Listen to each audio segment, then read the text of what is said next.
All right, guys, welcome back to another episode of Crossing Swords. As always, I'm Andrew. I'm pretty pleased with myself. I remembered your password. Yeah, that was a good Sounds achievement. dodgy. Is that what the smile was? Because you tend to smile whenever I do the clap at the beginning. I just like the clap. Do you? No, that sounds like I like the disease. I've heard you've had some brushes with the clap. Listen, who hasn't? Not me. When you're as prolific as I am. Well, just don't be a fool and wrap your tool, mate. But, there's only so many... I think the number of women outweigh the number of condoms available in the world. I do. That's how prolific we're talking, No, that sounds rapey, doesn't it? Yeah, a little bit. That sounds a bit like... There will never be enough condoms for the amount of women. Just the supply outweighs the demand. When it comes to you, apparently. Anyway. Yeah, I mean... It sounds dodgy when I say I remembered your password, but I remembered your password. I'm proud of you. Thanks. I'm proud of me too. Yeah. For many reasons. Yeah? Yeah. List them. I'm very good at everything in general. Yeah. And I'm really proud of that. And when I'm not good at things, I'm humble enough to know that I'm not good at them. Well, you're humble enough to never speak about them. I never speak about my failures. I wouldn't even dream of asking you what your biggest flaws are, because it'd be a really short and pointless conversation. Much like me. Short and pointless. No, don't try and be humble now. That's too late. I'm trying to create an image. What, of misogyny and humility? Even though we're several episodes into the podcast. Yeah. Well into the hundreds now, by the way. We blew past We're past 100, and I'm now deciding that I'm going to create an image. And we're now actually closer to the 200 mark than we are. We're going past 150? We're on about 170 now, I think. We need to do a big blowout for 200. Yeah? Yeah. So, how many men are we getting in? Several. I mean, I'm talking coke, too many men, hookers. Too many men. I'm talking coke, hookers. Clip it. Karaoke. I'm talking bouncy castle. I'm talking inflatable waterworks. Magician? Of course a magician. I want a magician. Of course a magician. Do you reckon Dynamo would turn up? He's full 100%. 100%. We get him for dirt cheap. But will he freak us out? Because we're going to have mushrooms at the event. We're all going to be on psychedelics. Do you know what I mean? Imagine seeing a street magician whilst you're high as fuck. Not just any street tripping magician, balls. But Dynamo, the guy that melts glass with his bare hands. That could be an actual experience. I think you'd see God. Yeah. I think you might question a lot about God. Yeah. Do it. Have 200 episodes. 200. Just get mushrooms in and get high. Mushrooms and magic. For legal reasons, I just want to say, obviously we're joking. We're not going to get mushrooms in.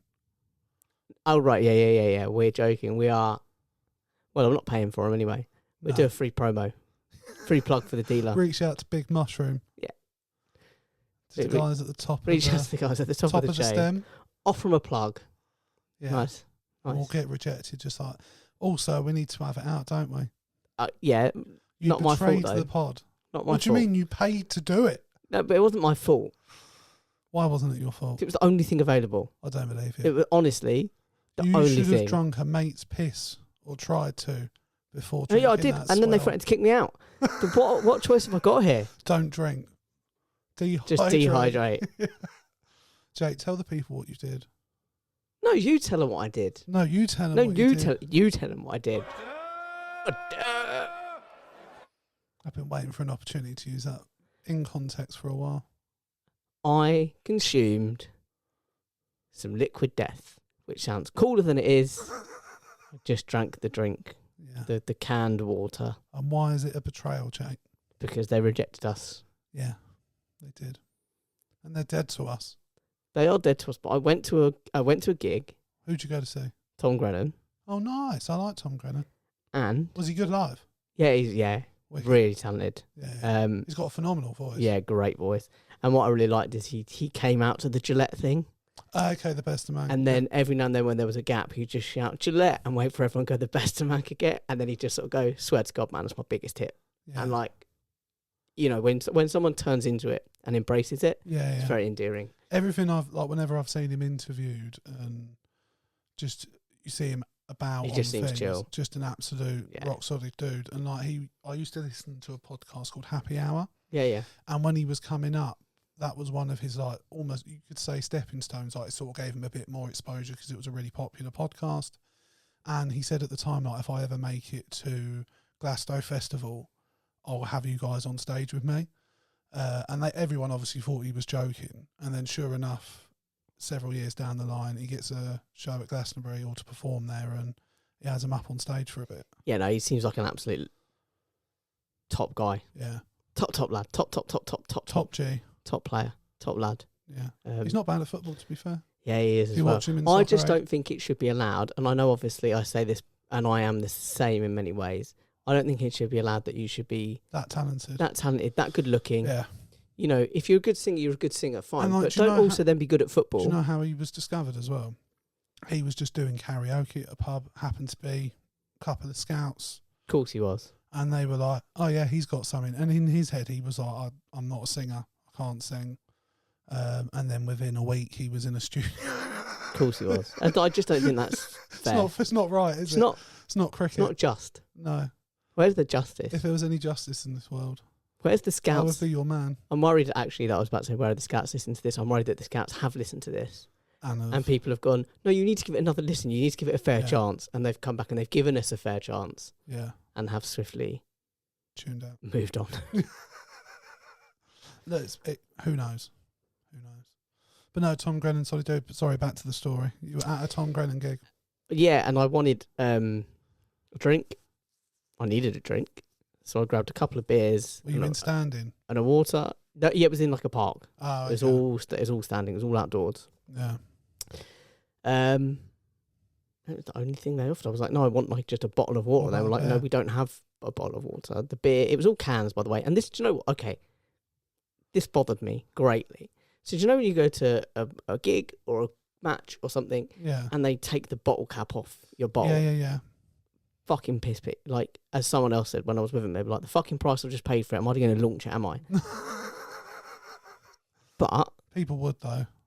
But they opened my cans. What, all of them? What difference does it make a closed can to an opened can?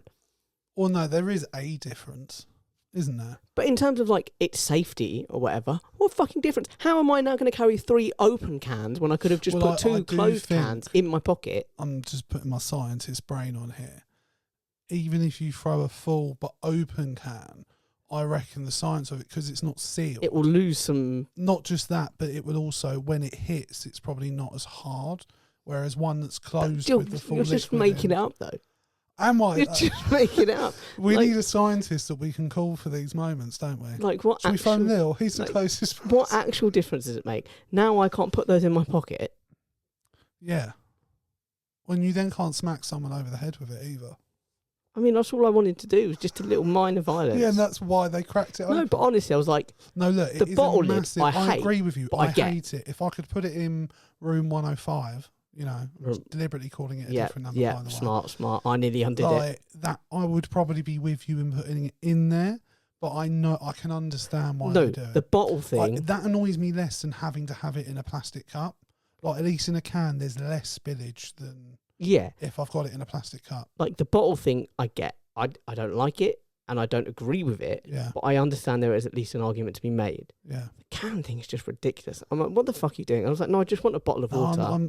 I'm on board with, like, they're being consistent, so I'm fine with it. Do you know what I mean? And I was like, I just want a bottle. They were like, no, we don't have a bottle of water. It's only like liquid if I there. went to see Tom Grennan and I see a yobbo like you in a Palace shirt with a full can of drink that's sealed, I'm scared. I'm intimidated. Come here, mate. Come here. Where you think you're running to? Is that your attempt at Cockney? Whack. That was the catchphrase you went for, was it? That's the noise I make when Bosch is taken. Yeah. I'm not paying Kerry Godliman money just to beat someone up. No, but isn't it also who's the blonde dude that was on The Apprentice? Thomas Skinner. Was he on The Apprentice? That was what he's got. I was wondering how the fuck he was famous. Oh, thank God that actually answers the question. I'm the working class guy. I'm in a cafe every morning. I'm having a fucking pie and veg. Yeah, he's not working class, is he, though? Private school. Yeah. Shocked. No, but I keep seeing these videos. That sort of thing bugs me more than anything sometimes. The working class image. The lack of authenticity. And it's then why I can understand cultural appropriation. Do you know what I mean? No, but that's exactly what it is. Yeah, it is cultural appropriation. Yeah. It's just it's not as overtly racist. No, as like say it's just a white man with dreads or whatever. Yeah, you know, white people using like annoyingly, there's a fly in the room.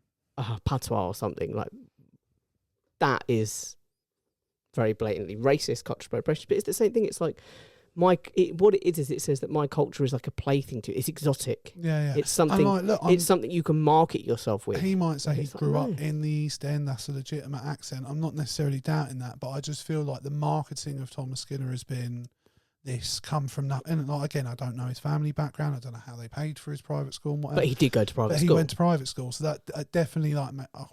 Fuck's sake! I don't like that lack of authenticity. So, yeah. It's what endears you to. There are a number of people in the industry who are very open about the fact that either they went to private schools and had connections that way, or that they were nepo babies.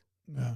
And it's like, I don't mind someone being a nepo baby. I just want them to be open and honest, and have the self-awareness to say, I'm here because I'm a nepo baby. Yeah. And I mean, there's not necessarily anything wrong with that. Like, you've just been lucky to be born into that situation. That makes so much sense, because I see the bloke, and I'm like, every time I see any videos, I was like, who the fuck's watching these? I'm like, why is this bloke fucking... How did he get famous? I don't get it. The Apprentice. Yeah. Oh, thank God there was something behind it. Yeah. And like, look, what I knew he was a wanker, and everyone on The Apprentice is a wanker. He's not causing any harm, really. Nah, he seems fine. I just want to throw that out there for balance. I don't think like he's an awful person. Nothing appeals to me about him, though. No, me neither. But yeah, he does like pour ketchup on his breakfast and goes, bosh, I'm having a breakfast, bosh. And you're like, what is the appeal? I don't get it. Talking about stepped on people, Jake, like the real victims Excellent of the segue. world. Excellent segue. I know, I'm a professional. You are so good at this. Is Liz Truss, just for a second, I don't want to go in depth on Liz Truss, but there seems to be... I mean, we could cover her in minutes. I don't know if you saw the most recent thing that happened with her. She was doing led by donkeys. Yeah. That they just dropped down a sign behind her with I crashed the economy and a lettuce on it. A lettuce with googly eyes. That's very true. Yes. Just to add extra comedic effect. She basically just got up and walked out, and she's now tried to spin it into a security breach. Or not just that, but they're trying to silence her. Yeah, free speech. And that's the latest thing people like her have gone for, which is, the rights. But it's like, well, where's the free speech to mock you? Yeah, totally. Also, as I saw someone brilliantly respond to her saying it's a security breach. They said, no, it's an insecurity breach. And I thought that was a very nice... Well, I think there is something There's arguments to be made for it. Of, like, that probably shouldn't have been allowed to happen. Like, the security should have picked up on that, perhaps... Because apparently this is Nigel Farage suffered a similar fate. They did the exact same thing with the exact same projector screen. So I think the argument is of how are they managing to do this with the fact she's got the security of a prime minister. But that part I'm less interested in. It's the fact that people, even like someone like Owen Jones, he was like, I wouldn't say he's being sympathetic, but it was like, what's the political point in doing this? And for me, I don't know if there has to be a political point to doing it. I think it's the fact she has been quite happy to, since wrecking the economy, and she's on this narrative now of like there was all these other things in place, the Bank of England didn't help. Some of that's true, but by and large, what escalated all of it was the fact she came in and ignored all economic advice and went completely the other way on it. She followed the IEA think tank. Yeah. Basically. Yeah. And but there seems to be like a rise in like, oh, we should just leave her alone now. And I personally think, no, fuck her. She deserves the damage she's caused. I saw someone, I can't remember whether I saw it on Twitter or heard it on the radio, but someone said the question was like, at what point does the mockery of Liz Truss become bullying? At what point does it go too far, like you're suggesting? When she shows humility? Or no, and someone said, when the economy is back to how it was and my mortgage is back to the level it was before she fucked it up, that's when I think it's... Yeah. When I'm not still paying, I'll call it level. Mistakes. But right now, I'm still paying through the roof. I'm still struggling to pay my mortgage. I'm still... all because of a decision she made, of her and her chancellor, also, that they made. I just think there is an unwritten rule, and like within politics, that one moment can define your entire political career. And like you see it with ridiculous shit. Like Ed Miliband will always be remembered for how poorly. I think he's coming back from that. I do think he's. Yeah, I think he's done he's a having really a good second job win. of. But like, it will be something that's thrown at him, and like that's on a very trivial level. That's something that shouldn't actually matter. But for people to be like, oh, we should just forget it and move on. I think it comes down to this as well. I think it comes down to the fact that she's trying to go around on these tours, getting paid quite handsomely, by the way, on these tours. Should be making millions. To go round and tell us about the economy and tell us about policies and tell us about what should be being done and all this stuff and what it was like, you know, like you said, when she was in and how the whole world conspired against her. Yeah.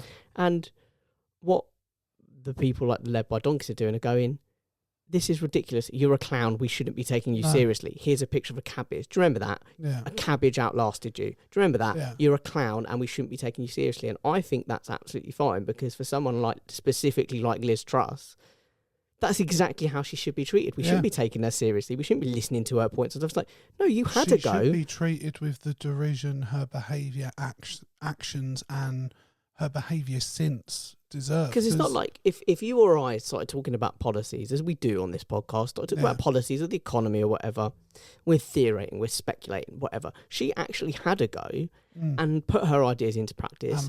And they made everything worse. They actively made things worse. And the thing is, like, if she'd have walked away from being Prime Minister and had some sort of come to Jesus moment and gone, no, do you know what, I got it all completely wrong. I'd got to where I did in my career believing in that ideology and then found out in the worst possible way it was all wrong, and showed a level of humility and like came out of it that she might have actually learnt something from it, she probably wouldn't be still getting this shit. But the fact from the get-go, she's gone on tour, she's released a book, you know, she's tried to keep the attention on her. Well, I'm sorry, you then can't be upset when the attention that's on you is negative. Yeah. And it's also that thing of like, you know how the Trump supporters are kind of reacting in the last 6 months or so to being called weird, and they're taking it really personally, and they're doing, as they should be taking it. It's a personal attack, but they're getting really like uppity about it. They're getting really like worked up. It's because that's the best way. If someone's being ridiculous, you don't argue with them and go, no, your point is right. And that's the Liz Truss thing. It's like, you don't go, no, Liz, you're wrong. You know, you had to go, and you do that whole, you know, like an Emily Maitlis style interview and go, but you had to go and you fucked up. You don't do that. You just go, you're ridiculous. Yeah. And leave it at that. You go, and the Trump Liz thing, you're Truss weird. Isn't worth the time it would take to even attempt to and convince that's the point, she's wrong. Yeah. I think, no, that led by donkeys are trying to make with that stunt. Totally. And they're right. Yeah, and I love It's ridiculous. Led by donkeys. I think they're brilliant. The fact she's out there trying to be taken seriously and getting paid for it. The minute she starts showing any sort of contrition or understanding of how she fucked up, I'm all for everyone continuing to mock her. But yeah, another really controversial thing to talk about, and I've been a little bit nervous to talk about it. Okay, yeah. No, look, I don't think you should be ashamed of your porn habits. I know you're too nervous about them. One. Oh, no, we'll talk. No, I wanted to talk about the sexual tension in them. No, I'm joking. There's been a lot of debate or conversation around, is it Iman Khalif, the Algerian boxer? Yeah, the boxer. In the Olympics, who just won gold in the women's boxing. And to be honest, I had to do like quite a lot of searching to get information on it, because there is so much misinformation as well. Yeah, on it totally. There's so much subjectivity that it's hard to cut through and find the objective facts of the matter. And it's become part of the trans debate as well, hasn't it? Even though, from what I've been able to find, there's no dispute that these two women that have been involved in this. Well, I just say both this quickly. It's quite funny that people attacked Keir Starmer last year, going, Keir Starmer can't even define what a woman is, and it's like, well, no, you can't. She's actually a woman, and you're all going, yeah, but she's not a woman. And it's like, what are you talking about? You can't win. This is utterly mental. This is how you know it's just transphobia and not a legitimate talk about women's rights. Yeah. Because they've literally picked up on a woman doing well in sport. Yeah.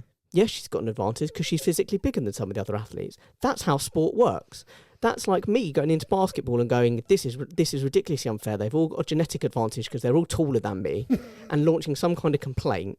So yes, that's how sport works. Yeah. Okay, stronger people, taller people, and faster people are better. Yeah. That's how it fucking works. And they've gone... Like Anthony Joshua became the champion of the world because he was born as a brick shithouse of a human being with the perfect specimen of a body that could be moulded into being a world champion boxer. And you still need all the mentality, you still need all the hard work, all that stuff, but you have an advantage. There's undeniable advantages, yeah. Like Anthony Joshua is going to have a better chance of being a world champion boxer at any level than me or you. Yeah. Because he has a natural advantage over us with his physique.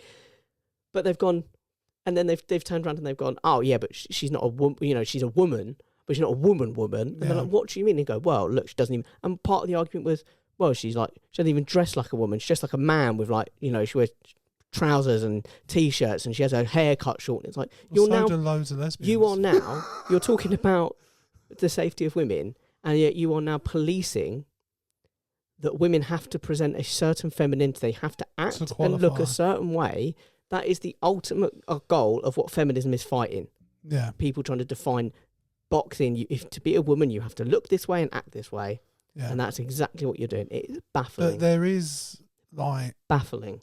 Because there's been a lot of information, there's still a lot we don't know. Like, the thing being banded about is that both of them might have something called DSD, which is different... I've got it written down.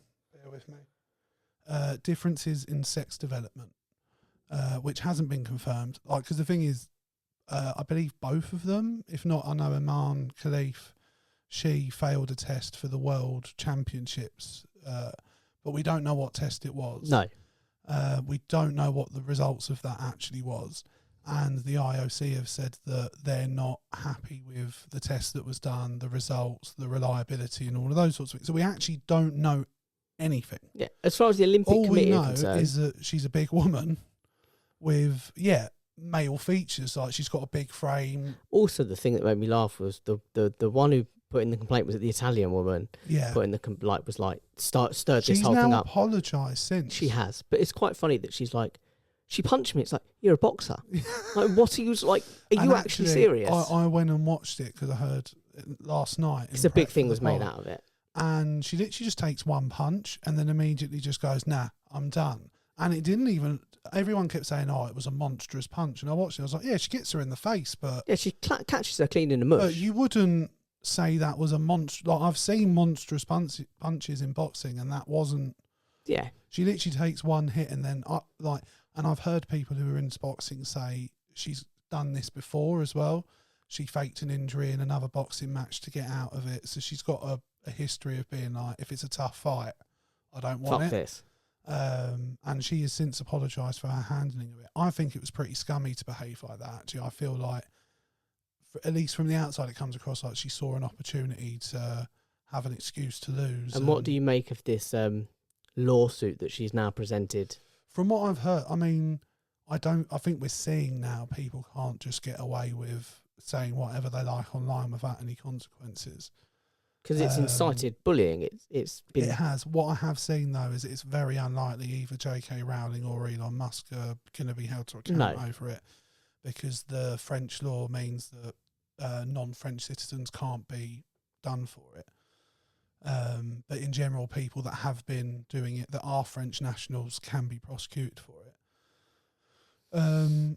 What I think is a real shame about all of it is that this mires what should be the biggest moment in their lives. Do you know what I mean? For the gold and silver medalist winners. That, you know. Yeah.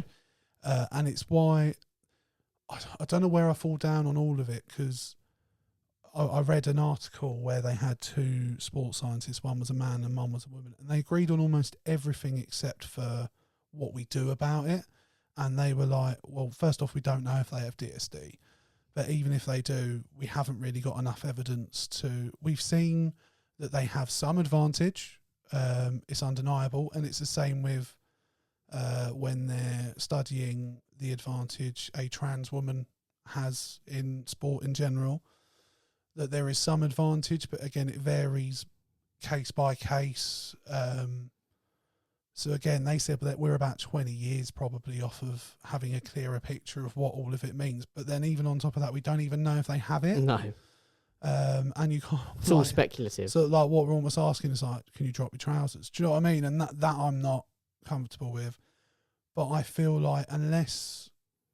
It feels weird to have two different boards in the same sport that are dealing with the same people to have such contrasting ways of handling it.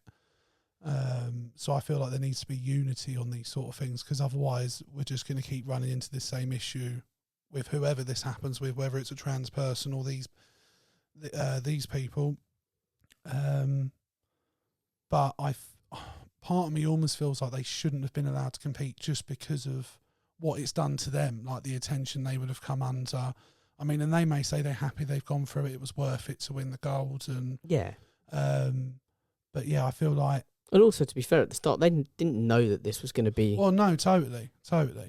But you could argue that the IOC could have seen it coming based off of the fact they'd had rejected gender identity. I can't remember what the test was called. It was like gender eligibility or something like that. So there's a debate to be had, but I feel like the reason it comes into the trans stuff is because we're going to have the same debate with these issues with that. So I think what it comes down to Well, also is, because it's the reason, for me, the reason it comes into the trans stuff is because... Well, people are dragging it there. Well, it was the people that are all very vocal about the trans issues that were very vocal about her. No, totally. People like J.K. Rowling accusing her of not... And Elon Musk. And Elon Musk both accusing being her of problem not being figures, a woman based off of no evidence whatsoever. And that's the thing, because people have asked me in the last week what I thought of it, and I didn't know enough, and I was like, from what I've seen, the IOC had said there's not a case to answer as far as they're concerned. So based off of that, I would tend to agree with them without having looked into it. But having looked into it now, there's still no but equally, we don't information on it. We don't look at, like, trying to think, maybe there's like I'm trying to think of a sport where there's like an advantage, of being smaller. In every sport it varies, doesn't it? Because like the only example I could think of where being smaller was a distinct advantage was probably Messi in football, because I listened to like a physio and some coaches talk about him where they were like, what was seen as his disadvantage as he was growing up turned the low centre of gravity lent itself, like without that he wouldn't have been able to physically do the things on the pitch he was capable of doing. And he was undeniably, on a technical level, far superior to any other player playing football.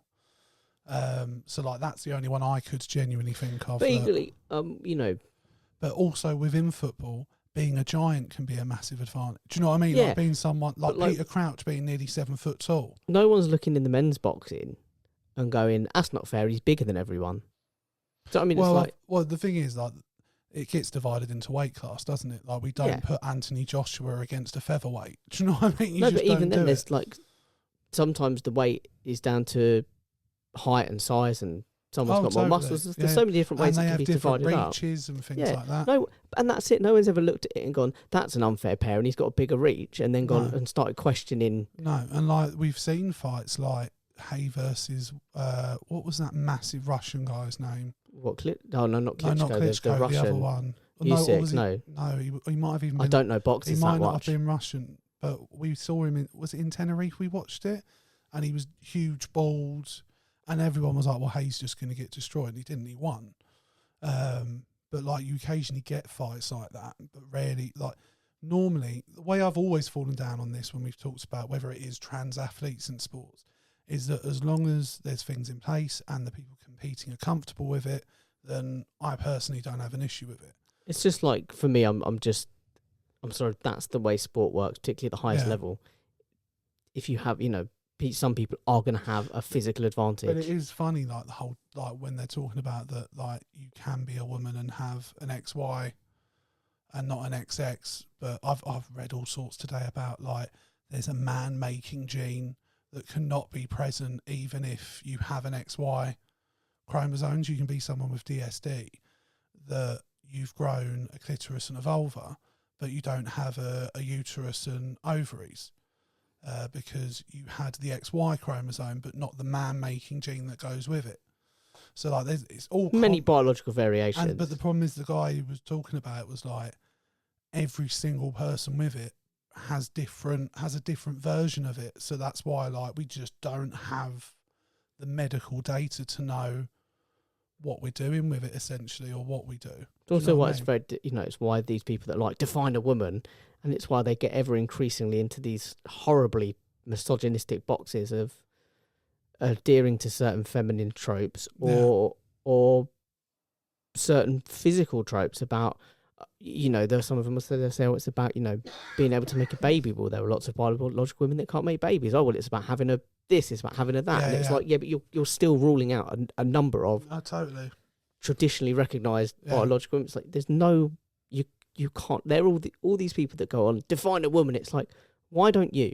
Because I guarantee all you're going to do is create this really horribly misogynistic box that misses out a lot of people. Yeah, and it was interesting, the two sports therapists that were writing in this, or sports scientists that were writing in this article, both basically agreed on everything except, like, what do we do about it? The bloke's opinion was that they shouldn't be allowed to compete until we know more about their own So they've biology, got to miss on their entire career.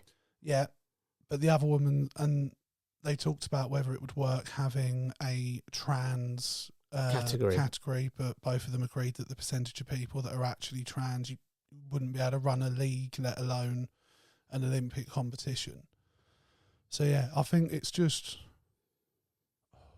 like with sports bodies, they're going to have to work together to figure out how they go forward with stuff like this and how to protect people and how to, on both sides, of people that might have DSD or a trans person or another do you know what I mean? There needs to be something going on, and we seem to get more caught up in the conversation of it being a trans issue rather. Well, that's because right now it's not being framed. They're trying to frame it. Sorry, let me correct that. Whilst it is attempted to be framed as a question of fairness and equality in sport, it's not. It's part of a wider culture war, and as long as it's part of the wider culture war, we can never truly give it its fair dues and evaluation. It would have been interesting to see what would have happened if people like J.K. Rowling and Elon Musk hadn't got involved. It would have been nice to see actually what the reaction would have genuinely been. I don't think there would have been one. No, maybe not. But it's interesting. Shall we sit with the Olympics, though? Yeah, please. What do you want to talk about? Give you a rundown of my top moments. I didn't really watch them, if I'm being honest. No, I'll be honest. Very few of them are sporting. So there's, I'm going to start with in the pool. Yeah. Absolute highlight was the bloke who came out in his little Speedos and collected the little thing from the bottom of the pool. Oh, I saw. Like someone's number had dropped off. Yeah. And he came in his little colourful Speedos and he sort of jumped into the pool, got it, and as soon as he got like the biggest cheer. You're sort of on, there's a lot of pressure on that, isn't there? Yeah. To one, go out in Speedos. Two, like, you can't fuck up. Like, you need to get it first time. You need to dive in, get it, get out. And, like, imagine you're the guy that, like, fuck, I missed it. You can't come back up. Guy from the top trying to go back. You can't come back up and then sort of tread water and look down and go, right, there it is, I've got it. Yeah. No, you've got to get it. You've got to nail it. And he did nail it. He did nail it. Fair enough. I also was a big fan of, I'm sure we all are, I'm sure you've seen pictures of him, the Turkish shooter. Yes, absolutely. Just stood there. It's the hand in the pocket. Yeah. It's the free hand in the pocket. He's got no special goggles or eyewear. Clothes. Just his glasses, which makes it better because he's technically visually impaired. It's just there, hand in pocket, bang, bang, bang, silver. Yeah. Absolute G. And then it goes home, it turns out he's got a lovely little relationship with his cat. Oh, does Adorable. Adorable. Nice. There's something worrying about a man that shoots for a living and lives with his cat. I'm not going to lie. I mean, he's definitely ex-mafia. Yeah? Oh, You reckon? Yeah. I've watched enough Sopranos to know a mafia to know shooter. that is a mafia shooter. Fair enough. Also, really loved the fact that the men's 100-meter final was as close as it was. Was it? Yep. There was about 0.12 seconds between first and eighth, or whatever it was, between first and last. First and last? Yeah. Jesus. So Noah Lyles won. Okay. And Noah Lyles is made famous because, and the whole America were just on him, even though he's American, because a couple of years ago, and this is where I fell in love with him, he did an interview and he talked about NBA and basketball, and he said, I love the NBA. He said, whatever. He's like, but the one thing that bothers me about the NBA is we call ourselves world champions. He's like, world champions or what? You that told guy. me about this guy before, yeah. And he's like, you play, it's a national league. Yeah, it's the national basketball, it's a national league. Sounds better marketing, doesn't it? Like you're world champions. Like, you ain't beat no world champions. You ain't beat no one else in the world. He's like, listen, I love it. People are coming here. I love the USA at times. He said, but we ain't world champions. That's just ridiculous. Yeah. And then everyone was like, are you a world champion? Are you a world champion? Is that what you are now, Noah? Are you a world champion? It's like, guys, yes, because he actually raced other people from around the world. That's how it works. But that was a really close race. I loved the pole vaulter.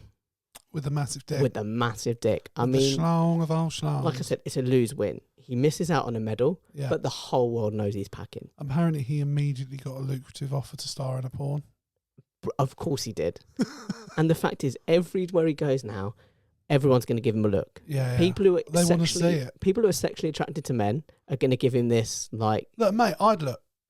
They're going to give him that kind of seductive, hey, how you doing, look. Yeah. And everyone who's not sexually attracted to men is going to give him this... Good job, man. Well nice. Done, yeah, well done. Well done. Nothing to do with any of us, but you just do. If you know someone's got something like that going on, you just give them a little like. Well, you know, nice. A man's gifted downstairs. Nice. You pay the respects he deserves. You do. Yeah. Or if you find out that he's particularly good at pleasing a woman, you give him like a little nice, man. Yeah. Well done. I mean, my neck pain is mental from the amount I'm nodding when people are paying their respects. But listen. I love that. Yeah. It was a great moment. And if you get a chance to go and watch it online, do it. How bad do you think he feels, though? Or do you think he's been reining in? He's probably recovered by now. He's had plenty of sympathetic crotches to cry I imagine he's had many. Yeah. Many. Look, for all we know, he could be a happily married man. There well, could be one woman that's tied that down. Say this. Impressive woman, by the way. My dad said this. And I was like, it's a sort of valid point.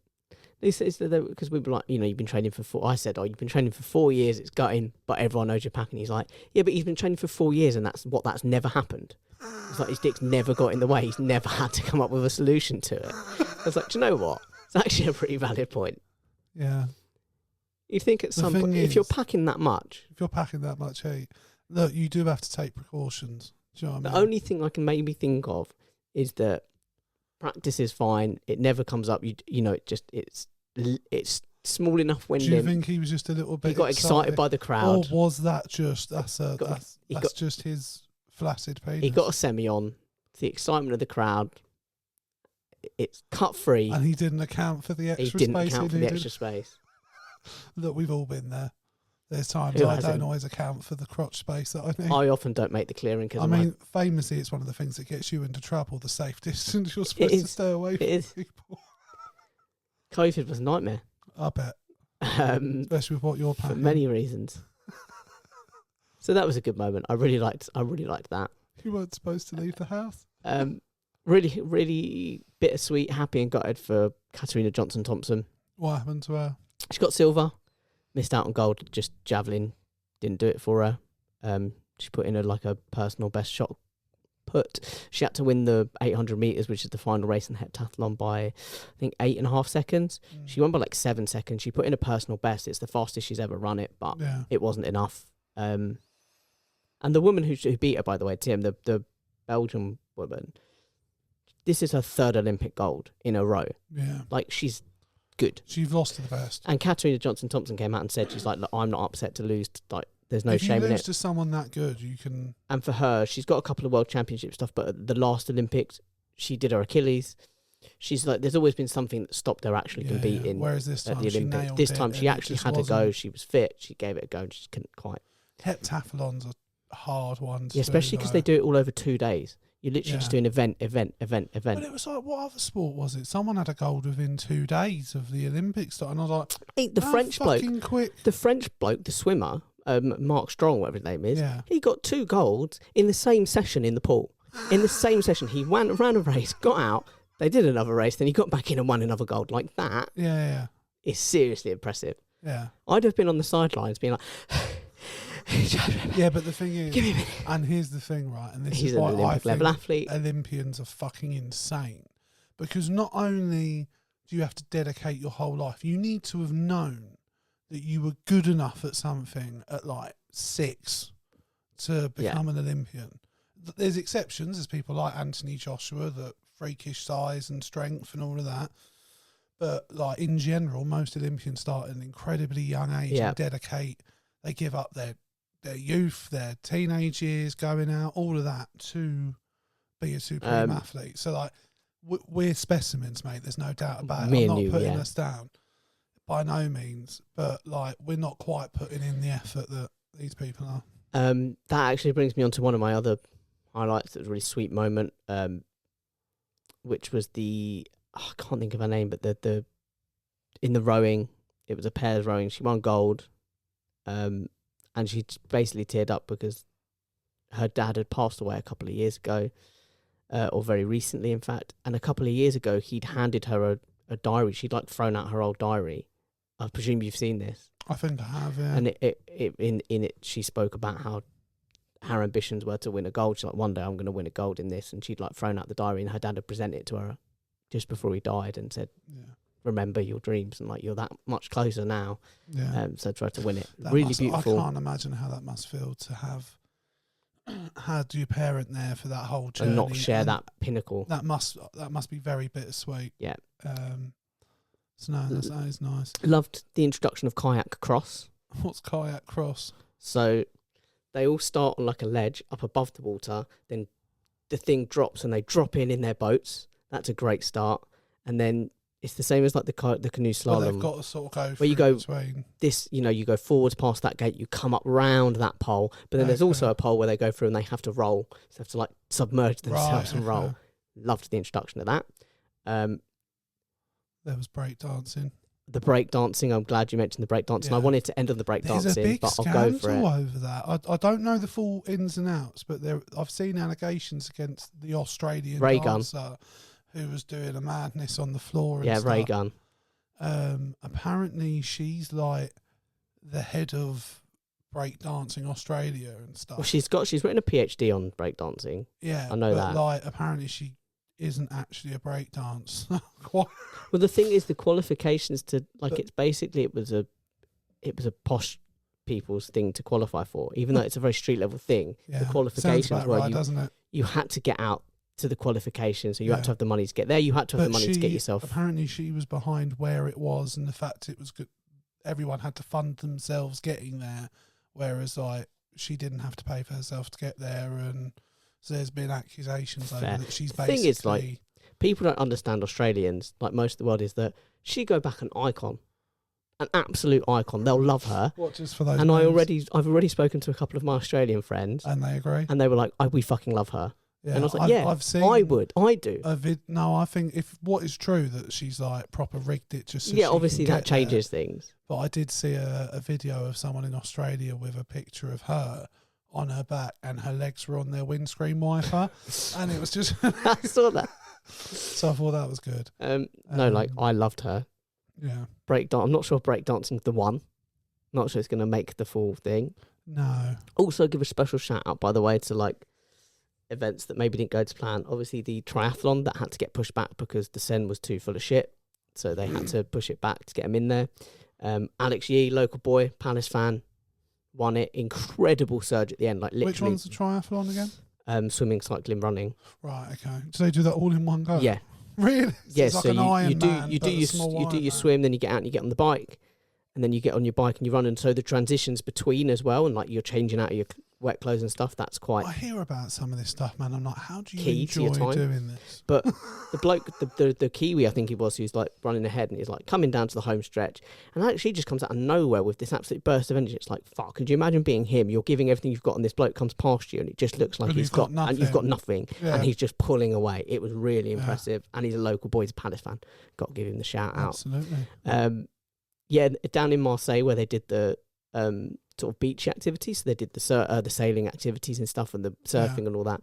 And when they said we're going to do it in Marseille, and the port authorities down in Marseille said, in August, there's not much wind, and Paris were like, well, we're doing it in Marseille, and the port authorities were like, yeah, that's fine, like we'll clear the space for you, but just to be clear, there's very little wind in August. Yeah. That's on you.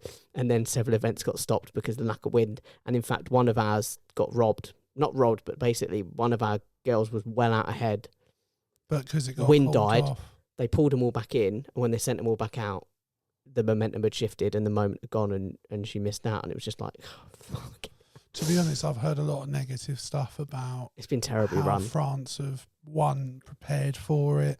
the things they were supposed to do and didn't, standard of food, accommodation, all these Oh, things. did you see there's a bloke being interviewed about the accommodation because all the accommodation has been slated, and he was like, yeah, it's not that bad. And they went, oh, we heard it's loud. He went, well, yeah, it's loud. It is very loud. And they went, and we heard the beds are made of cardboard. He went, yeah, no, the beds are like literally made of cardboard. They're not that comfy. And they were like, oh, and we heard it's like this, this, and this. He went, oh, yeah, no, it is all that as well. He's like, yeah, but it's all but it's not that bad. Yeah.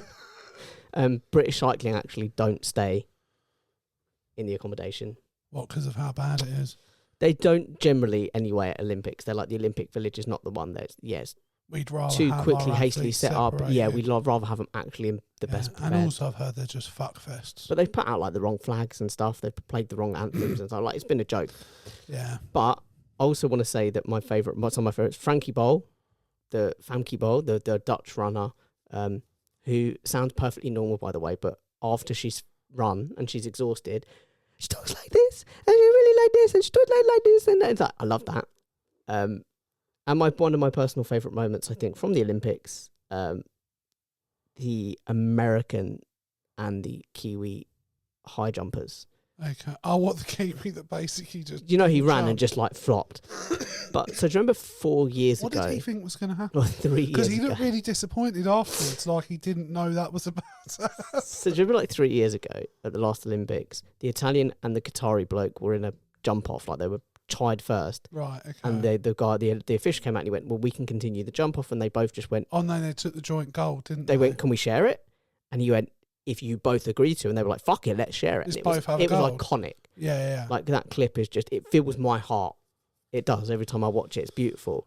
On reflection, though, part of me's like, no, fuck the other guy. Well, on this occasion, it came down to this Kiwi bloke and an American, and the American said, I'm happy to share it. no. Oh, okay. The American went, we jump. And he missed every jump in the jump off. And the Kiwi took the gold. So the bloke who flopped it actually got the gold. Really? Yeah.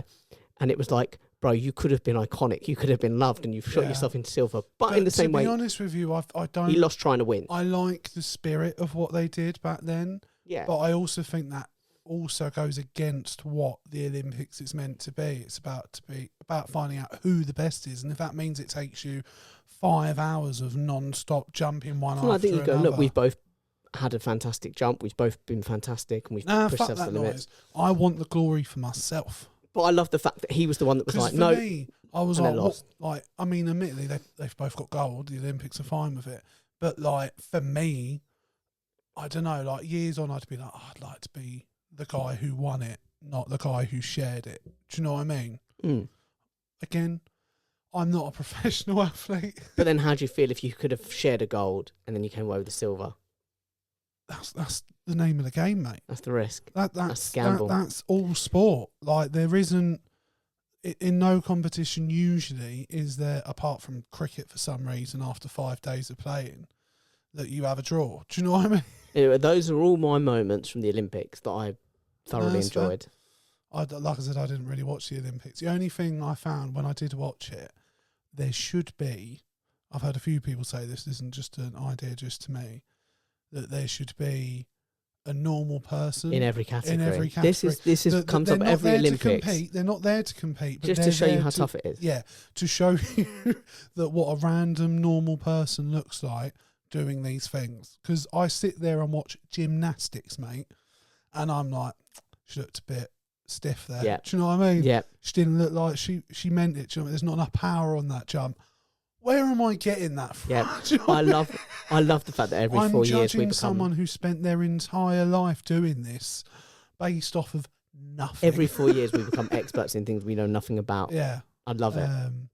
But yeah, I think everyone would pipe the fuck down. You'll if watch you a- had a random come out there and You'll watch a race in like a thing you didn't even know existed until Yeah. this morning, and you'll be going, "No, I don't think he's done enough there." That for me as an expert, he could have done better. that's he's just his transitions were a bit too slow, his corners were a bit too slow, he took him a bit too wide. No, I don't like it. What? Yeah. You didn't even know it existed an hour Like ago. I'm watching Simone Biles and I'm like, there's aggression in what she's doing. You can see it. Do you know what am I talking about? What am I talking about? You're like, she needed to launch into that earlier. Do you know what I mean? She Like, needed to go. Talking absolute waffle. So they could. I mean, look, it makes for good content. It makes for good conversation. Arguably, that's what people have said, is that's what happened with Ray Gun. is that she was a normal person competing at the highest level. Well, from what And I've heard, showed mate, you- that she's just someone that like manipulated it so that she got herself there. That's what I've heard. That's what it takes. Well, yeah, either work your way to the top or manipulate. Because they ain't your way coming to the back. top. There ain't going to be another Did she win a breakdancing. gold? Oh, fuck no, she didn't win anything. Good. That would have been the icing on the cake, wouldn't it? Yeah.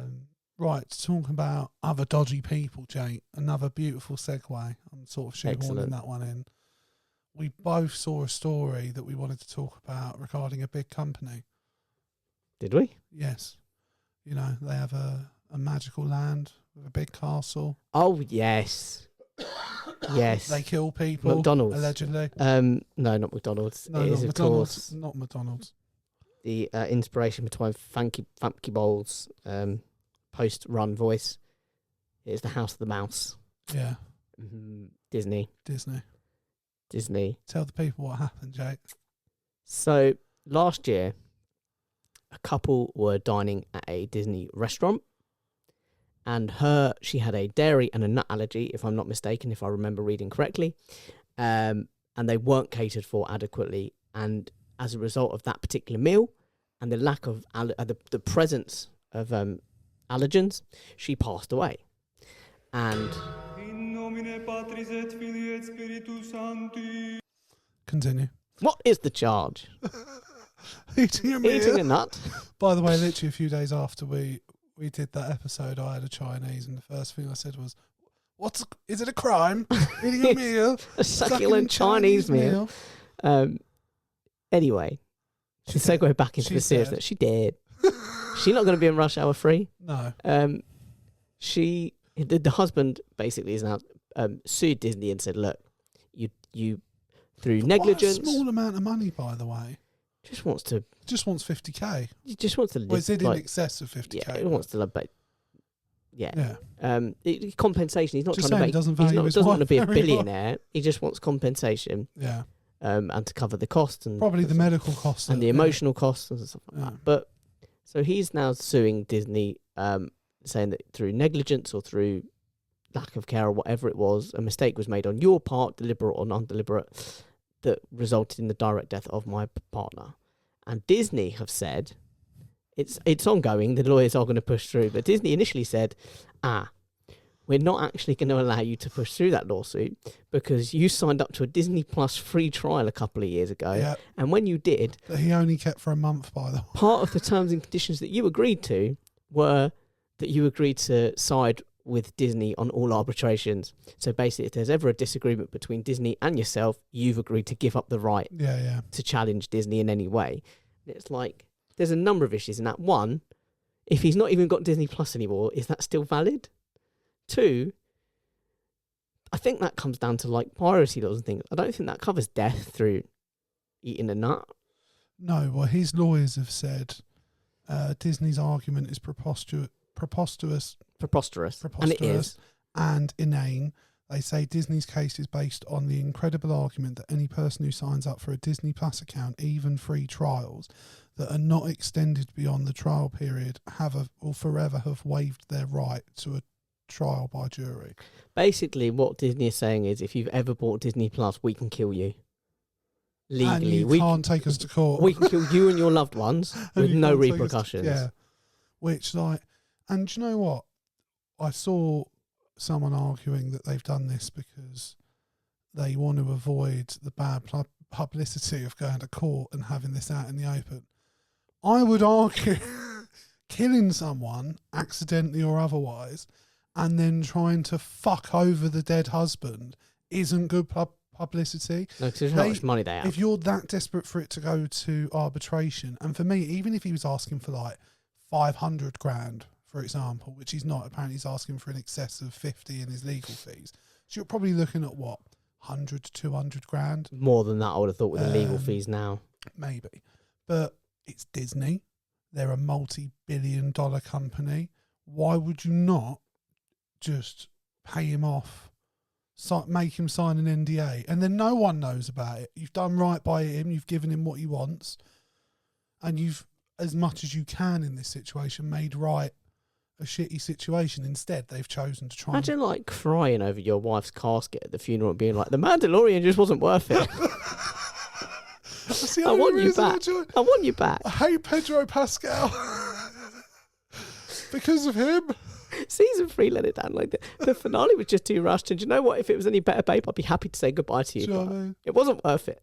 It wasn't worth it. Imagine if it was Game of Thrones as well on top of it. The man would just might as well end it. Fuming. Might as well end it. Romeo and Juliet style. Just we'll all pop it. I'm actually rewatching Game of Thrones at the moment. And It's better on rewatch. And I'm on I've just started season 5, and season 4 is just fucking phenomenal television. The amount of stuff, and to be honest, most of the seasons other than season 1 and season 8, are pretty decent. To be fair, but I would say the last 2 are probably the weakest. The first one's the slowest because it's setting everything up. But like 3 and 4 in particular, they're like fucking in your face. No, I have a theory that seasons 3 and 4 are the best series of particularly drama shows and stuff, because season 1 you need to set everything up. Yeah. Season 2 you're still finding your feet and what works. Yeah. Season 3 and 4 you're absolutely lit. Then by season 5 or 6, and sometimes 5 is in that category of 3 and 4 of being absolutely fucking off the chain. But then after that you start to run out of ideas. You start to have to wrap things up. It's very difficult to make endings. But I think once the show it's found its feet and it gets rolling, golden. And it's funny, I didn't mean to talk about Game of Thrones at all, but I've been listening to stuff about it recently. This is what Disney want. They want us talking about other things. Fuck Disney. But no, sorry, let's go back to Disney, actually. Let's finish that. You sure you don't want to follow that thought? Well, it's it would be like a 10-minute conversation about Game of Thrones. Okay, do you want to circle back to it after Disney? Yeah, we absolutely can. What are your thoughts? Because I've given my thoughts on Disney and how they've handled it. I mean, we're living in some fucking apocalyptic shit. Like, absolute nightmare peak of capitalism where just because I watched The Mandalorian, you can now kill me and my family. What kind of bullshit is that? Well, that is the logic they're going with, isn't it? Yeah, I think exactly that is the literal logic. And the thing is, it's not hyperbole. South Park episode. Do you know what I mean? Because they did the whole human centipede thing with Apple, didn't they? That you signed your terms and conditions for your iPhone, and that gave them permission to turn you into. But we're not, and that's the thing. We're not doing some let's be a bit silly for the sake of satire and go, we're not that far off the truth. But this is literally what's happening. The thing is, though, the likelihood of them winning that argument is very low. But then again brings in the question of why are you even doing it? Like, just give the guy some peace. Like, you've got the money. It's not like Disney's struggling. I know they've had trouble with Marvel and Star Wars, but they've got money. Do you know what I mean? Like paying the guy, even if it was £1 million.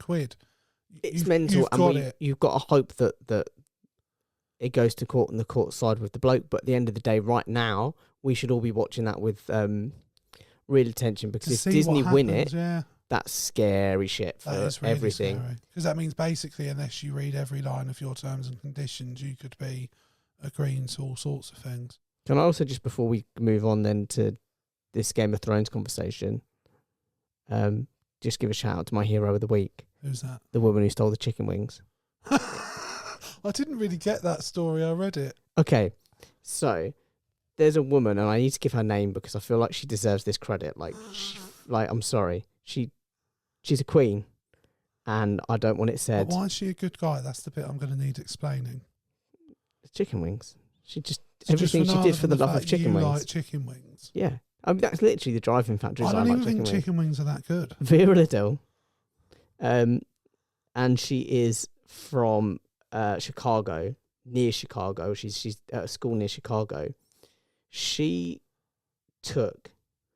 been jailed for 9 years. Absolute crime. 9 years is ridiculous. I did think that was mental, but it is a lot of money. But she stole $1.5 million worth of chicken wings over a few year period. What she would do is she would batch order for her school these chicken wings at like 300,000, but not a single wing made it to the school.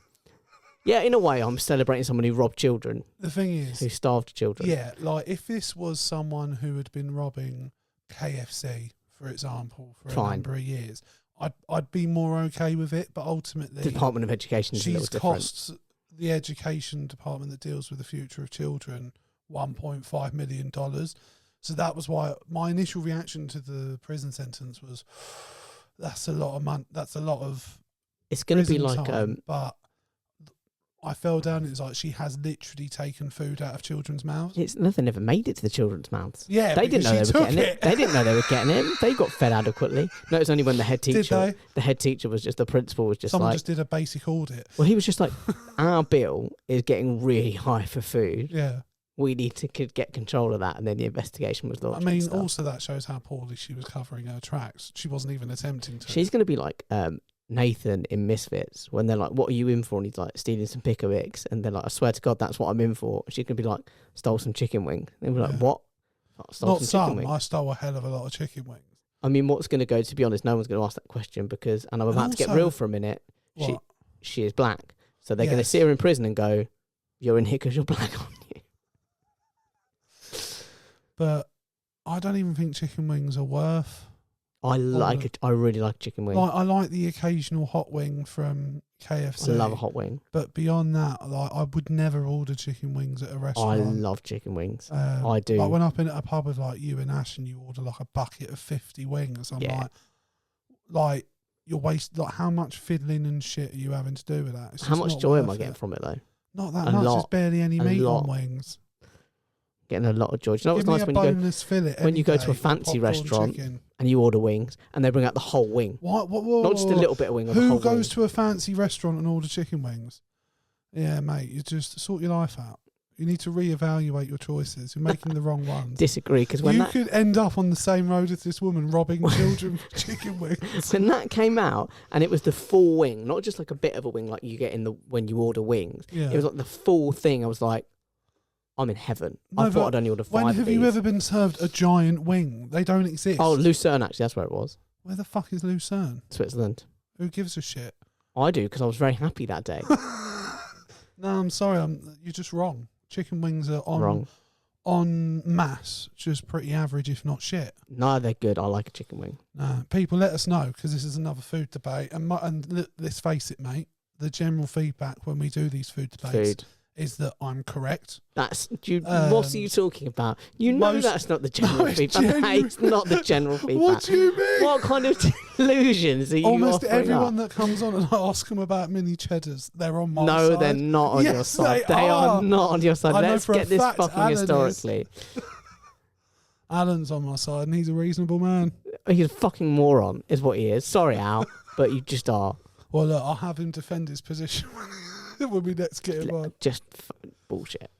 But right, what were we talking about? You wanted to talk about Game of Thrones. I can't even remember what I was going to say about Game of Thrones now. It was going to be a whole 10-minute conversation. Well, I know I've been watching stuff about them. Like Peter Dinklage has done some podcasts recently, and he was talking about Dan Benioff and David Weiss, and in his opinion, they're fantastic writers.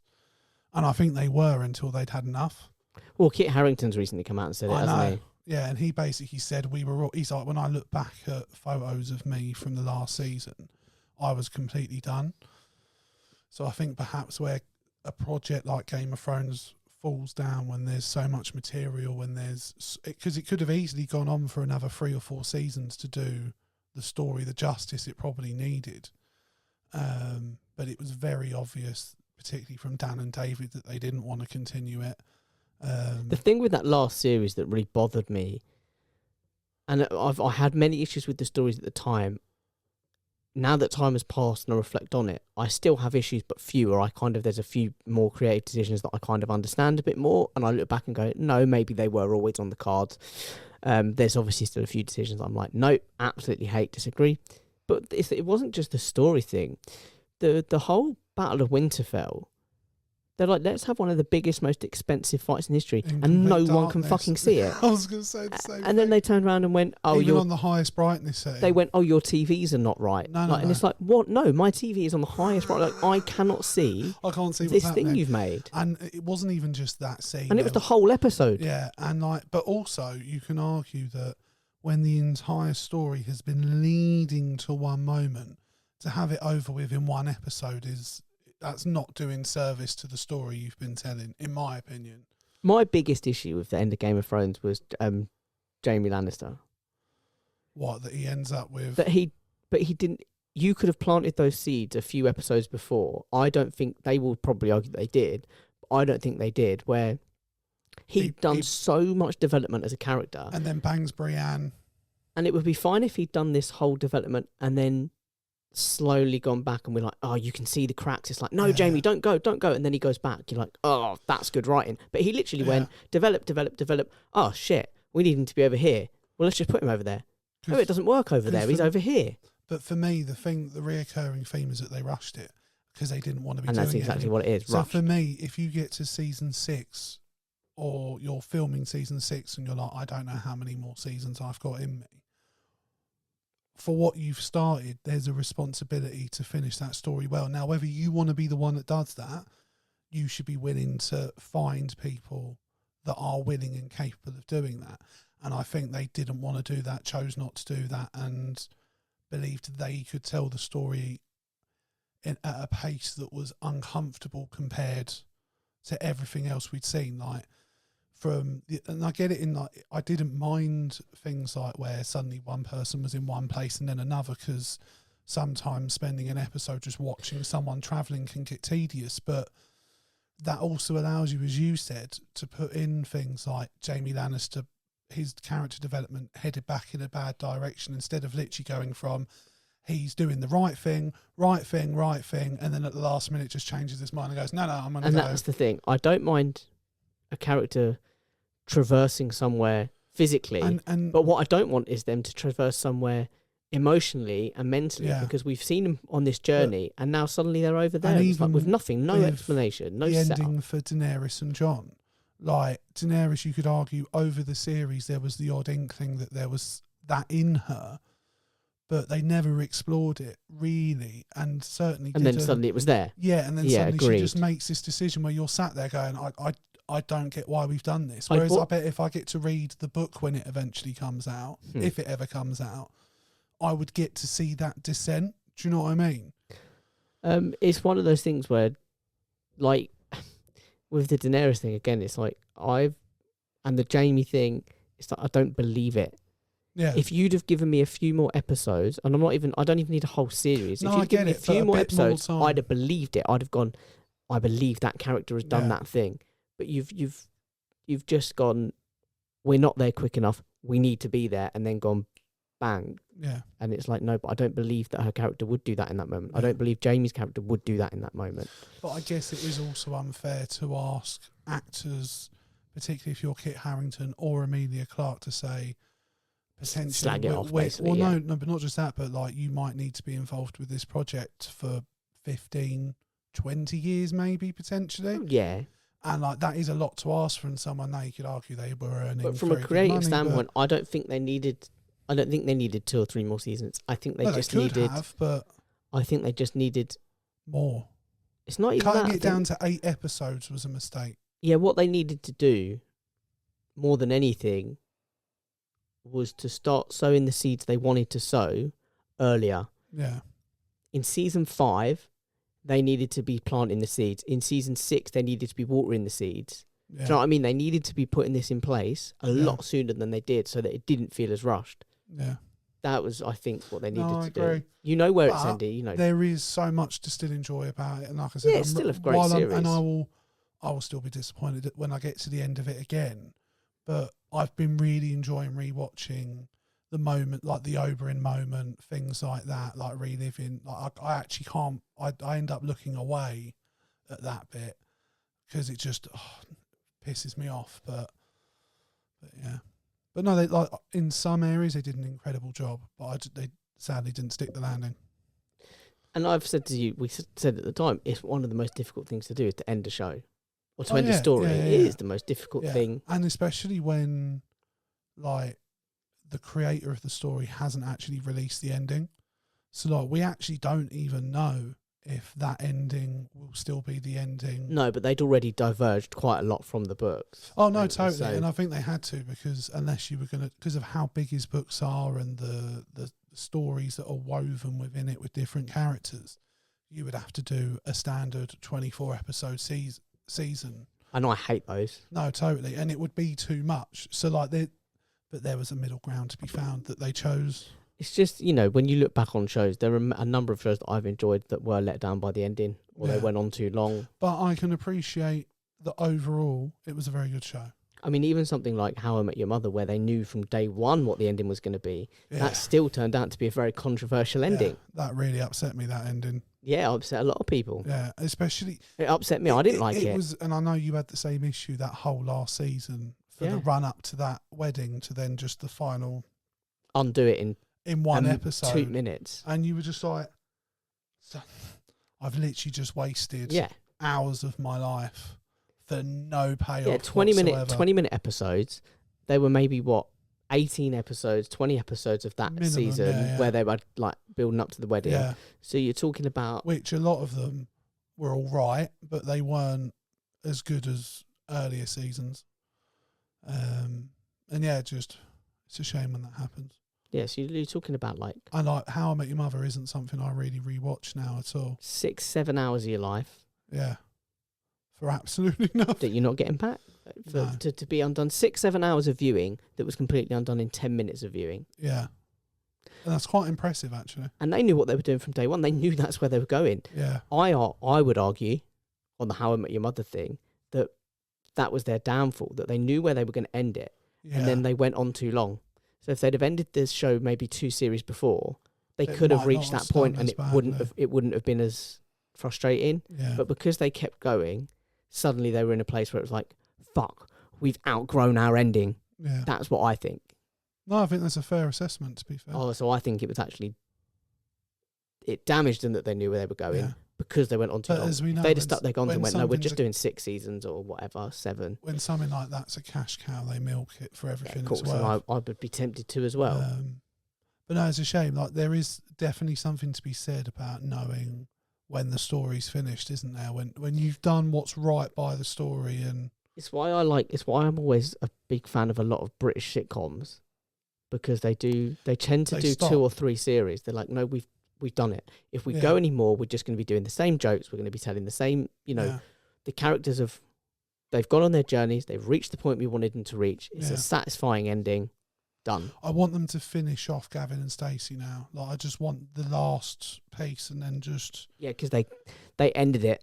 Yeah. And then they just brought this new one back. And I was fine with the ending. Yeah, so was I. I was fine with it. Like, I'm like everything's tied off, Smithy and Nessa are having their kid. They're sorted every together, character's happy where you want them to be. Yeah, totally. Like, Gavin and Stacey have worked things out, and then you get the next special where, it's left on a cliffhanger, and then 3 years later we still don't know what the outcome of that is. So, like, and I get in between that we've probably had COVID and the SAG-AFTRA strikes and things like that. But yeah, it's just frustrating. Whereas if they'd have just left it alone to begin with, you could just go back and occasionally, because you do now, like the characters in Gavin and Stacey in particular are just across the board. They nailed it. Yeah. So you can go back and even watch the supporting characters were 10 out of 10 strong. Like whether it's Doris next door or even Jason with his awkwardness. Pete and Dawn. Totally Pete and Dawn. Like, everyone knows a couple that's a bit Pete and Dawn. Yeah. So, like, it was done impeccably well of its time, and you can still enjoy it when you rewatch it now. But yeah, so no, definitely the UK, I think. And I think part of that is there isn't as much money in it. Yeah, probably. Like, there's money, but then you look at like not 24 episode, 500 grand. I really liked the first sort of 2 or 3 seasons of Not Going Out. Which one's that? Lee Mack thing. I've seen a little bit of that. And I now, see why people like it. It was only like earlier this year that I was like, that's still going. Oh, is it? And it's now they've turned it into, he was like, he was playing this northern slacker, trying to ponce a flat off his mate, and his mate, first season it's like given to his mate's ex, and then in the second series it's given to his sister, and so it's like this dynamic between...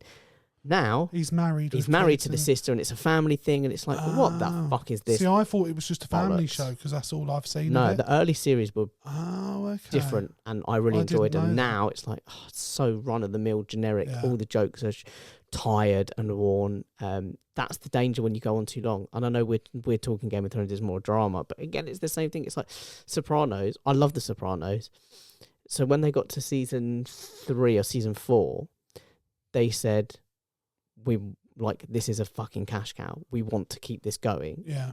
And David Chase said, I will give you 1 extra series because he went away, he thought about it, and he kind of looked at the stories that he had And lined what up, and he could said, do. I think I can stretch an extra. I don't necessarily want to, but I can stretch an extra. Like anything Yeah. more than that, it ruined the story, ruined the characters. Yeah. So he gave him one, and then that was it. Yeah.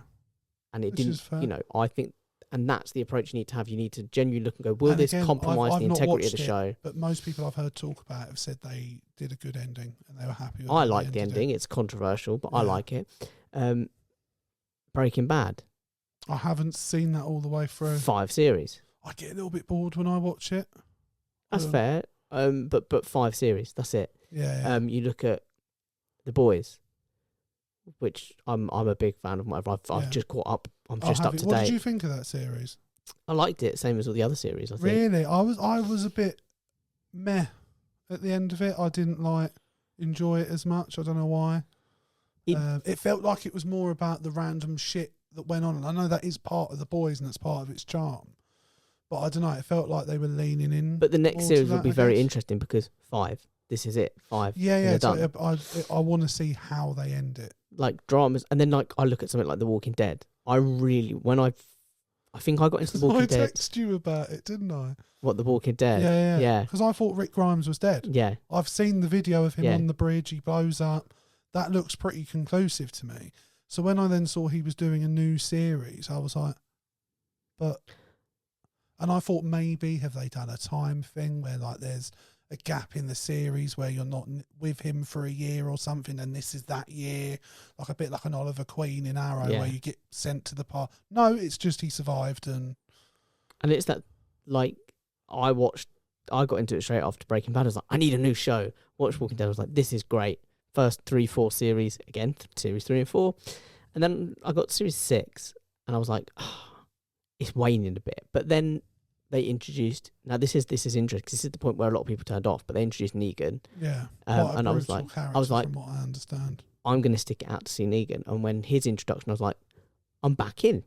I'm interested again. There's stakes. And then within a season, I was like, it's so tired and drawn out. And also the thing that bothered. I mean, I'm not going to get into it. Well, the problem is, like, if you are doing a show where it's a zombie show where the overriding threat in every episode is that at any moment zombies come in, the longer you go through that and most of your main characters survive. I know a lot of people have been killed off and there were shock moments and stuff like that.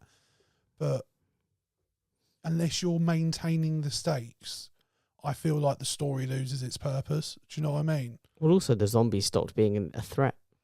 Well, they just would turn up. But it was like every time it was like, people are the real threat, and then zombies are maybe utilised as weapons and stuff. Okay. But it was like, I don't know. I've got whole issues with it, but my point is, I can't sustain, and I'm audience in general, I think, can't sustain their interest in a drama where you've got to invest a little more watching it for that long. Yeah. And Walking Dead, they didn't do 24 episode series, but they were doing like 16, which I think is right on the edge of what you can get away with. Yeah. 16 episode series. They did like 11 series or something, 12 series, I think they That's did. a It's lot like, of TV. that's a lot. And that's one of the things. That's a lot. And also half the characters are dead at that point. You're like, every time they introduce someone, I'm like, I'm not going to get invested in this person. They're going to die, aren't they? Yeah. But yeah, I just had That's one of the things that puts me off watching it. I started to. Got to end it. And then when you see that many series, you're like, yeah, that is a lot of time. Talked to my mum about this the other day. Something. We were talking about shows, and it was like, I suggested a show to her. I can't remember what it was, but I said there's only like 3 series, and she went, "Oh, that's not too bad." Yeah, like we're watching. Me, my mum, and Leanne have started to watch something called The Discovery of Witches. Now, the jury's out on whether it's going to be, but it's 3 series. So you're like, I can accept if I watch 3 series and at the end of it, I'm not that keen on it. I can live with that. I've not invested. And I think they're like 7-8 episode series. So like it's a very limited amount of time I'm risking. Whereas you look at something like The Walking Dead and you're like... The really upsetting thing about something like that is if you start watching it and you go, okay, there's like 12 series. And after 3 or 4, you're really into it. You're like, this is really good. Yeah. And then it just gets shit. Yeah. That's the worst one, is when you are enjoying a show and it's like, should have ended it, man. Yeah. Should have ended it. Like when Carl died, when Rick died. Oh, does Carl die? Carl dies. Of course he does. And you're like, when Rick dies and Carl dies, you're like, come on, man. You're now away. Yeah. Because isn't he with, is it Michonne? Yeah, Michonne. He ends up with her, doesn't he? Yeah. Yeah. And it's like, look, when you look at who started the show, you've got basically Carol and Daryl left from series one. And he's got his own series That's now. it. And they're milking it even more. They're continuing it with him. And like for him, it makes sense. I'm sure he's making an absolute fortune out of it, and he's probably enjoying it. But yeah, as a viewer, you're like, why the fuck would I invest my time? Yeah. I think unless you're someone who has just followed it from the beginning. I gave up, I think, season 7, something like that. And I know there's only 5 series left that I could watch, but it's like I'm not investing in it. It wasn't good enough. I really like the US Office, but again, once Steve Carell left, even before that, I don't think I ever made it that far into it. I think I probably watched up until maybe a season or 2 before he leaves it. And I would say that's where they should have ended it. And at that point I was really enjoying it, and then I don't know why I just didn't continue it, but I really enjoyed it. The US Office, I think it's really good. I think particularly once you get out of season 1, and it's not a cut for cut remake of the original. It's where Steve Carell shines, and the more you go through it, and all the characters, to be fair to him, most of them. Steve Carell is absolute standout star. You can't replace someone like that when that happens. It just doesn't make sense. And like I said, I think it had already started to wane before he actually left. Well, yeah, because again, it's the 24 episode series. He probably did 8 series by that point. Yeah, I think he left halfway through 7. Okay, so he's done maybe halfway through 8. So yeah, he probably did 6 or 7 series. Well over 100 episodes of one show, and you're limited to how much you can do with something. Yeah, definitely. So no, I think we've got the Americans beat on that. Yeah. That wasn't a discussion I intended to have. No, totally. And I was going to talk about Palace, but I'd like to have a more time. And I don't want to feel rushed. The only thing we could discuss quickly, is we've got a few minutes left, is Wilfried Zaha. Sure. It's a debate that's going on within the Palace community. The Palace community, because it left Palace last year.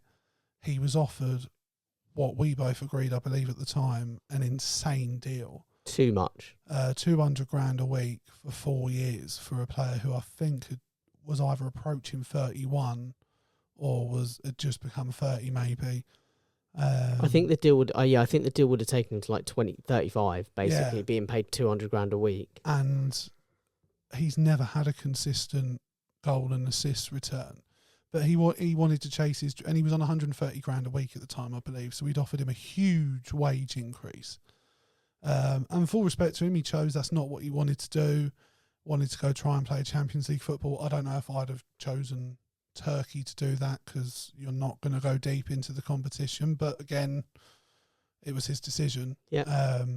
But by and large, from what I've read, it's not gone well at all for him out there. He scored a few goals, but in general, the fan base haven't warmed to him. They're generally quite racist. I think that's... Well, yeah, that certainly doesn't help. But there's been lots of black players that have gone out to Turkey and done all right. Yeah.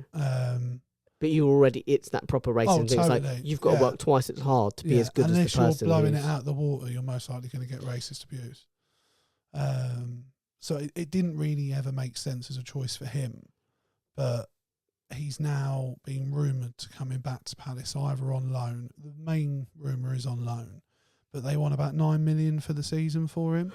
And they want us to pay his full wages, which is on I think it's 170 grand a week or something. Yeah, I believe that's true. And I'm pretty sure I know where you fall down on this, because we've had this conversation not about Zaha but about Ronaldo and whoever it might be when they're returning to a football club.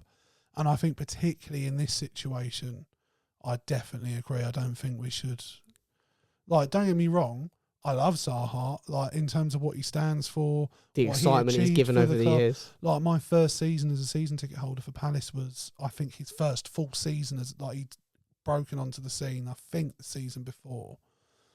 But and he fucking lit it up, and I've got so many, and he's done incredible things for the club. The goals against Brighton, winning the penalty against Watford. So he's our top Premier League scorer. Yeah, and we were apparently going to name the training ground or the youth academy after him, things like that. So he's a bona fide club legend, but I wouldn't touch him with a 9-foot barge pole now, if I'm being honest.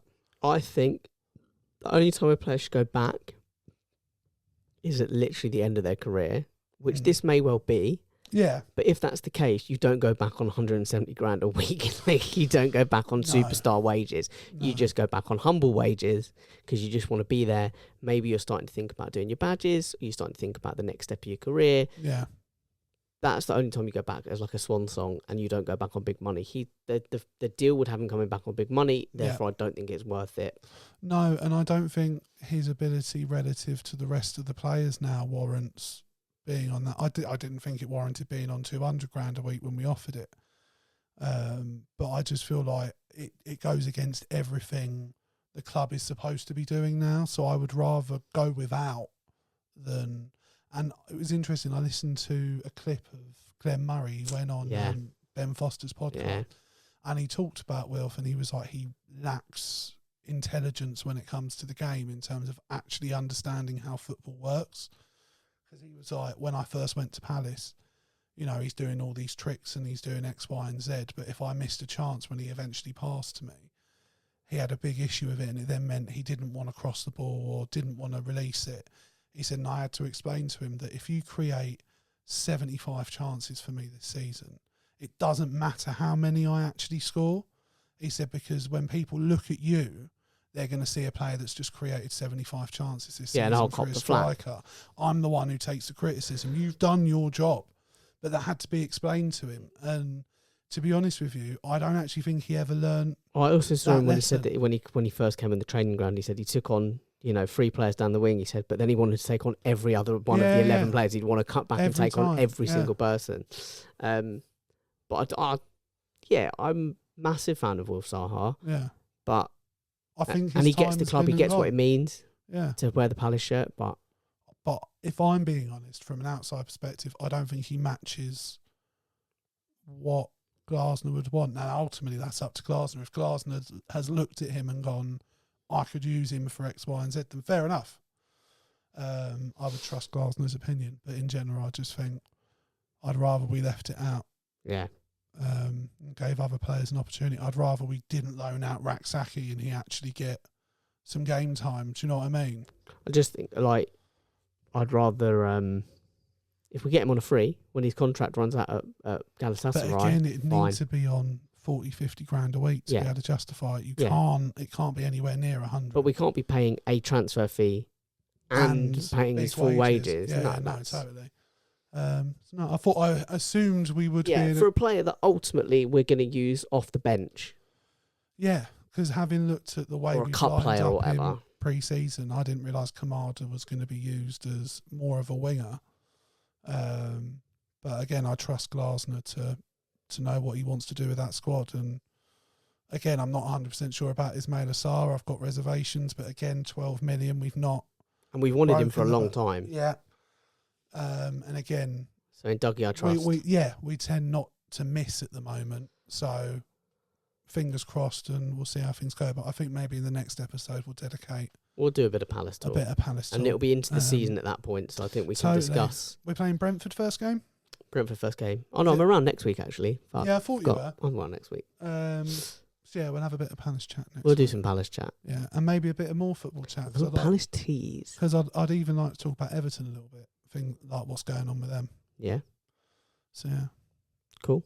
Guys, let us know what you think of the episode. Talk to us. Share, subscribe, all that nice stuff. Reach out to us. Yeah. And tell us, what food disagreement do we have? I've already forgotten it. Chicken wings. Chicken wings, good or bad? They're shit.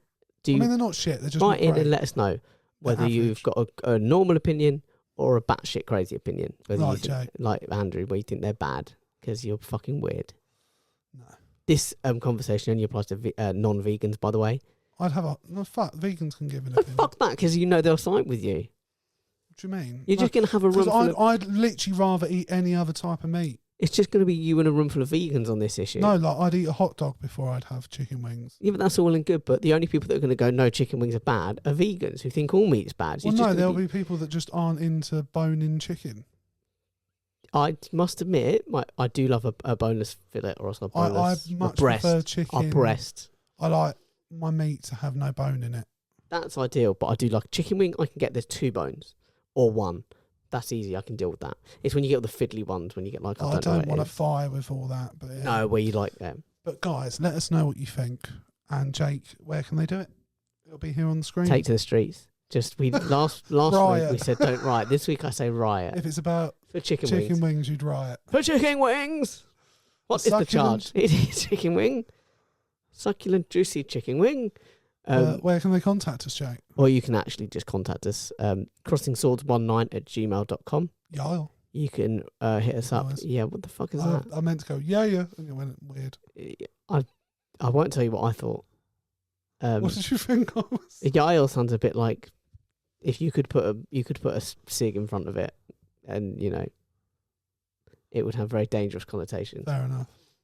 You know, you could point at something in the distance. Just go back to the socials. Anyway, at Swords Crossing on Twitter, CrossingSwords_podcast on both Instagram and TikTok. We're on all three.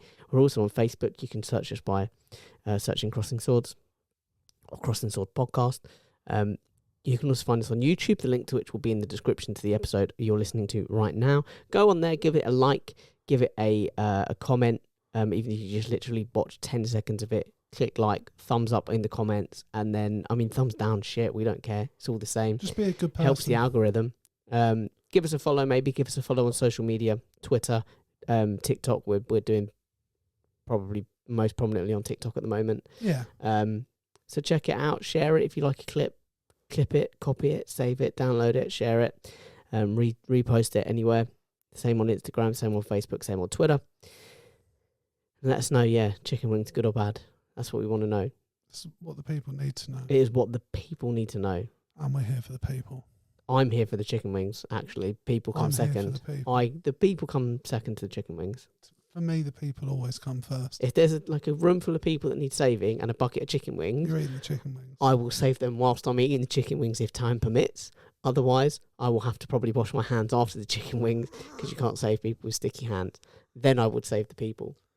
Well, there you have it. So the people are on my list. Bye.